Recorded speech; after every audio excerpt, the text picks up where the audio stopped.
Good morning all. Calendar week 14. All the better to see you with. At some point in the last 2 weeks, it's hard to say exactly when, I lost my prescription reading glasses. Without them I really can't see squat that's within about an arm's length. Beyond that I'm fine, but seeing as these days I spend rather more time reading and attempting to write, and rather less time gazing wistfully into the distance, it is a bit of a problem. Luckily, a pair of very cheap, not terrifically flattering 1.5 multiplier specs do a decent job of letting me see what is in front of me. The prescription ones are way easier on the eyes though.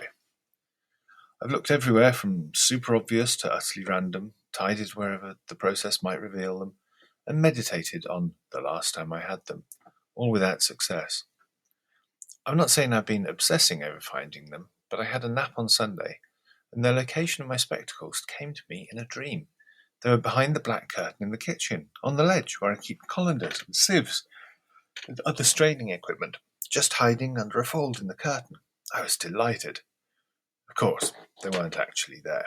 Dreams aren't that useful. In news less surprising than senile old man losing his glasses in a confined space of limited volume, we had some weather this week. Rather a lot of it. Up to 12 degrees during the day, never above 0 at night, and quite a lot of snow twice in the night, all gone again by evening. And then the wind. Hurricane season at the barracks lasts about 2 or 3 days, and if I recall correctly, it always comes at about now and does its hurricane stuff. Every year, there's been some reports of expensive and unfortunate property damage, by which I mean roofs being ripped off their moorings and being carried to a nearby field, startling the cows, no doubt. Here, we are made of metre-thick brick and concrete, with metre-thick concrete toppings, and none of that is being unwilling displaced by a bit of a breeze. The forest around and about also saves us from the very worst of it. This year, though, it had a partially finished tomato house to play with. Amazingly, the structure remained upright and in place. It's not anchored to the ground with anything other than its own weight and some pretty crappy joinery. Leaning against it, even giving it a robust shove, doesn't wobble it even a little bit. One of the big-ass heavy window panes, though, did hit the deck. It was a bit of a disappointment to see that. I do have another one which was supposed to be on one of the short sides that can understudy for it. But the second I saw it, I knew it was my fault. They weren't all connected with their final fixings yet, but they did have a couple of screws in the top of them. I was mostly sure that, along with the angle of them and the weight, would keep them rigid enough. And I was right. But I didn't screw the last one in.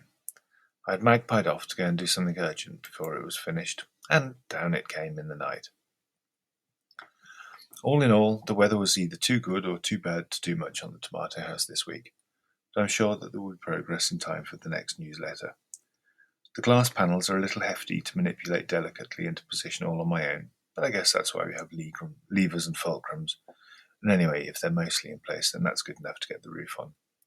I'm slightly concerned that giving it a hat without securing all 4 of the walls, might be a bad idea should it get blusterous again. Or I could just make the walls as well. Maybe that's the better option. I'm sure I shall update you all again next week. And so, until then, do be lovely and kind to each other, and with much priority love, your loving Pirate Ben.